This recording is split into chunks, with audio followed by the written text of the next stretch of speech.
coming into the apartment because he had shot a cop in Ireland. She described him as crying and intoxicated at the time, and she said that he described himself as the most feared man in Ireland. She said she was in shock and almost didn't believe it. She said she didn't process it fully until Gardaí showed up at her house. Eamon Ryan's use of the N-word in the Dáil has been described as ill-considered by Fianna Fáil's health spokesperson. The Green Party leader quoted from a newspaper article to illustrate a point, and it was then he used the racial slur.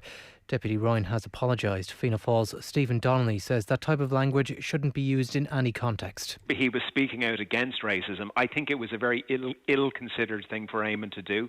I'd say he knew that as soon as he did it. He made an error and he immediately apologised for it. That's it for now. More in an hour. News Talk Weather. Thanks to the AA. For great value van insurance, go online to the aa.ie. Showery rain will spread from the east across the country. Some heavy bursts tonight, overnight lows of 10 to 12 degrees. And now you're up to date on News Talk. Off the ball. This is News Talk. All right, it is Thursday night. You're very welcome along to Off the Ball. Nathan with you until 10 o'clock. Coming up, we will hear from Matt Doherty on the football show, the Wolves and Republic of Ireland international defender. Plenty to say about the return of the Premier League, about another brilliant season that he's enjoying at club level down that right-hand side alongside Adama Traore, who he says is the fastest player on the planet. No doubt about it. And he'll talk as well about his international rivalry with Seamus Coleman and can they fit into the same side under Stephen Kelly. So that coming your way in the football show from 9. After 8, Michael Murphy, Donegal All-Ireland winning legend, will join us about how he's got through the last few months. Some thoughts of retirement have crossed his mind and how he's looking forward to getting back into it over the next little while, and his solution to what is becoming a bit of a gripe, bit of a controversy perhaps brewing between club and county, and how that will proceed between now and the end of the season. He certainly has strong thoughts on what he thinks should happen. And coming up shortly, as always, on a Thursday night, we'll talk to John Giles. Football is nearly back and he has got us through the last 3 months on these Thursday nights with his very warmly received all-time 11s. Tonight, we're going to go through Everton's all-time 11, a club with a very strong Irish connection down through the years, right up to the present day, when, of course, their club captain is very much an Irish man. So John Giles coming up on that shortly. 53106 is the text number. If you're out and about, you can listen in on the all-new OTB Sports app. It is the easiest way to watch and listen to Off the Ball whenever you get an opportunity. Richie McCormack is with us. How are you? How are you, Nathan? You well? I'm okay. Oh, he's gone Dutch 88. There you go. Let's see. I'm trying to get up there. Very nice. Van Basten style. Is that a original of the time that cost you a lot of money, or is that a remake? Nathan, I'm sure you're aware how much money I'm making there, so well you know that this isn't the real thing. Still looks good. Thanks. Yeah. See, I went for the higher end of fakers, which is, you have to search them out online, but when you find them, totally worth it. I think that is the best jersey of Euro 88. Ooh, is it the best Euro jersey 88 because is of particularly who wore strong? it? Yes, a little bit. Like, bear in mind that the Germany, what we regard as the Germany 1990 jersey, was worn in Euro 88 as well. Italy had a typically strong, nice classic blue number in that tournament. Our own jersey in Euro 88 was just remarkable. Who else? Denmark had a good one going to Germany in 88 as well. Theirs was always decent under Hummel in the late 80s. So I think the late 80s / early 90s was a particularly high point in terms of major tournament jerseys. But Ruud Gullit only wore that jersey, which I think is what elevated to a whole new level. And Germany only ever wore, not Germany, Holland only ever wore it at Euro 88. They never wore it in the subsequent World Cup qualifiers either. So it's kind of almost unique in terms of it being only worn for 5 matches. So we've got a lot to get through because I know there's a lot in the news, and there is news right now. I hadn't watched Oireachtas TV in a good 6-7 months. Dear God, it brings you back down to earth. You go through a global pandemic and you think, maybe when we come out of this, maybe things will be different.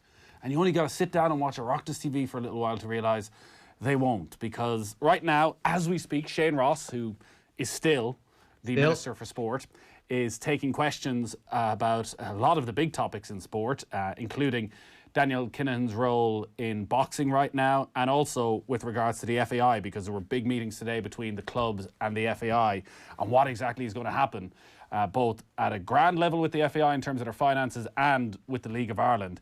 And I've so far in the last 10, 12 minutes since this started, seen 4 different politicians speak, ask a lot of very pertinent questions, yet there's no sign of Shane Ross answering any of them so far. And some of them who asked some very, worthwhile questions, I said he could just give them a written response.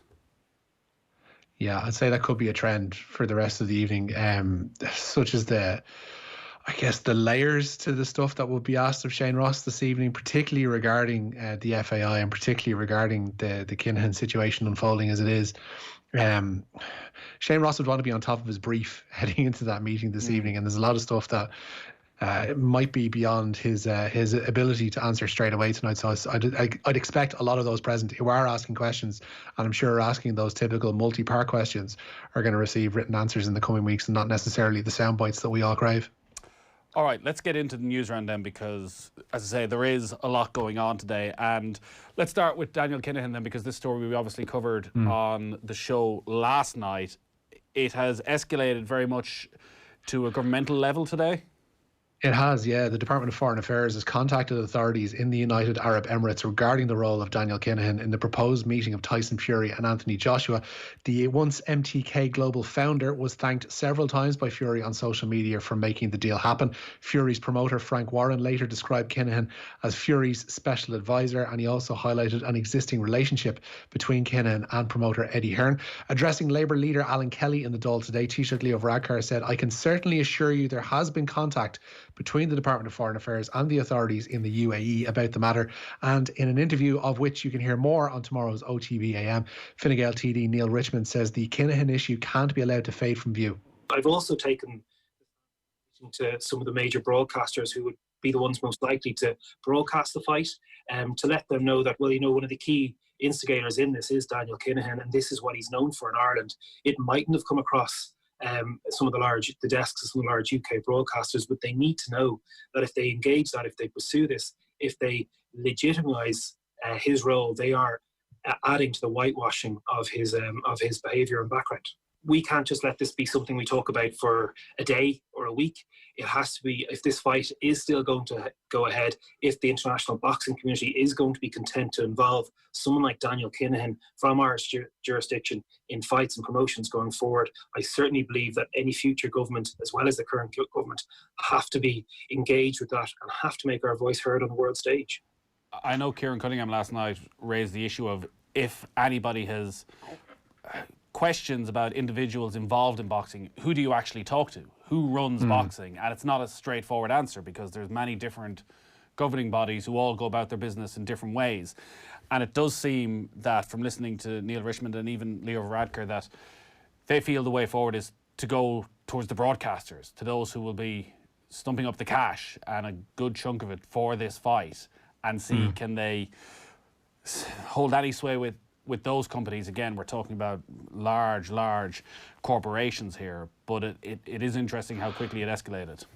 Yeah, that's not going to happen, because you look at the deals that are in place between the likes of, let's say, Sky and Matchroom, in that they pretty much have a golden handcuffs agreement, in that if there's a major Matchroom fight, then Sky are going to get the first option on that. As we've seen, Top Rank and other promoters have gone through, say, the likes of BT Sports, and now we've seen ITV. So essentially, each promoter has a favoured broadcaster. So the idea that the favoured broadcaster would begin asking questions about where the money is coming from to make these fights happen kind of seems a little bit off kilter. Where there is a little bit of a glimmer of hope, I guess, is if you have a scan through the timeline this evening of the BBC sports editor Dan Rowan on Twitter. Dan is very engaged in this story. It was brought to his attention by a couple of Irish jurists. I'm fairly sure Kieran was one of them yesterday.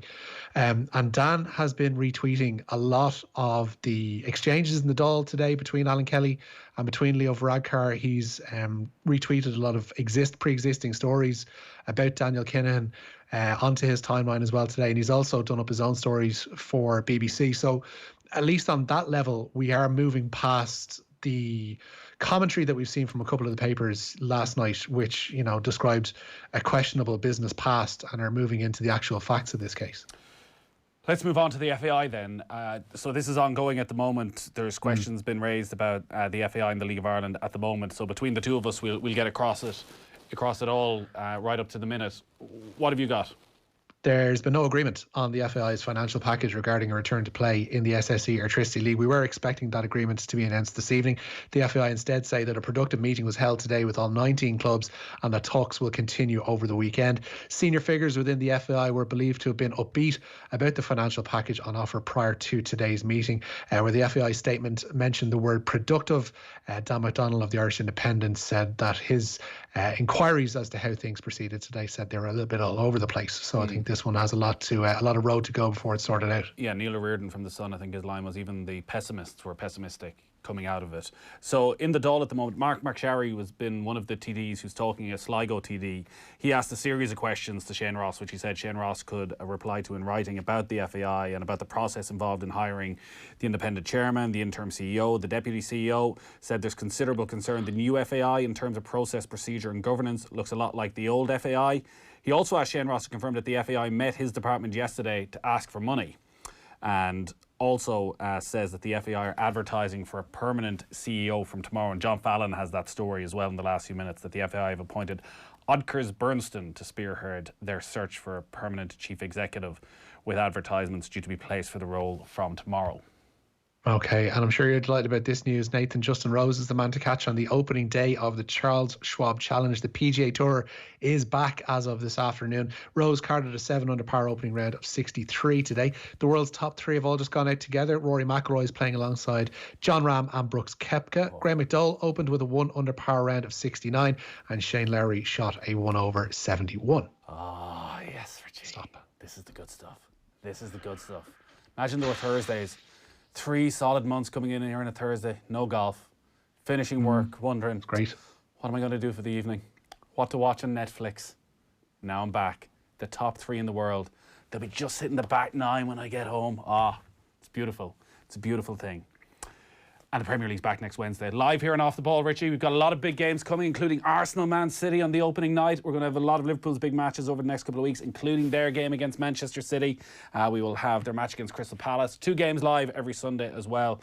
So that to look forward to. We'll talk about that a lot more over the next week. But La Liga, Richie, is back this week. And this evening, Spain's Premier Football competition returns tonight with the 115th Seville Derby. And Off the Ball has teamed up with Premier Sports to give away a Sevilla jersey signed by Jesus Navas. To be with a chance of winning, just tell us which Premier League club did Jesus Navas make 123 appearances for. Text your name and answer to 53106 and we'll get in touch with you after the show. It is to celebrate the return of La Liga. You can watch Sevilla against Real Betis live on La Liga TV. New customers can sign up to Sports Extra via both Sky and Now TV to watch the game, with thanks to Premier Sports. What else you got? Elsewhere, the IRFU promising a modified 2020-21 season for its clubs. They're targeting a September return for matches in the All-Ireland League. The 1920 season was abandoned in March as a result of the COVID-19 pandemic. Among the modifications, we'll see teams playing their first rounds of games locally to cut down on travel issues. And player names could be replaced on the backs of jerseys for the opening rounds of the Premier League when it returns with the phrase Black Lives Matter. Clubs are discussing ways of marking the movement and also a way of thanking the NHS. Matches in England are due to resume next Wednesday. Medical and operational protocols have been agreed ahead of the return to play. There'll be strict limits on how many people are allowed into stadiums, while things like match balls, corner flags and goalposts will be deep cleaned. Social distancing measures will also be in place when teams travel to games. And on the friendly front today, Liverpool thrashed Blackburn at Anfield. Soviet Union in a very nice jersey at Euro 88. Do you know what? It's in the drawer as well. It's not that dissimilar to the Dutch jersey, just red. It's red and has an overlap collar in the CCCP. Nice. The collar. You always want the collar. Adds an extra layer of class. It really does, and it kind of hides my massive fat neck as well. Well, here, I could do it a few of them, Richie. Hey, all right, we leave it at that. On that positive note, Richie. Thank you. On my self-body shaming, I should leave you, Nathan. It's fine. Thank you. Here, listen. Well, let's not go down that route. So that is Richie with the news round. You can get all of that on the OTB Sports app. So the plan for the evening, coming up in just a moment, John Giles is going to join us and pick his all-time Everton 11. After 8, we'll hear from Donegal's Michael Murphy. And then on the football show, I'll be joined by Matt Doherty. But John Giles is up next. Off the Ball on News Talk. Relax this evening and visit itsforwomen.ie. Great value car insurance for those on the go. Get the cover you need day or night at itsforwomen.ie. It's time to own it.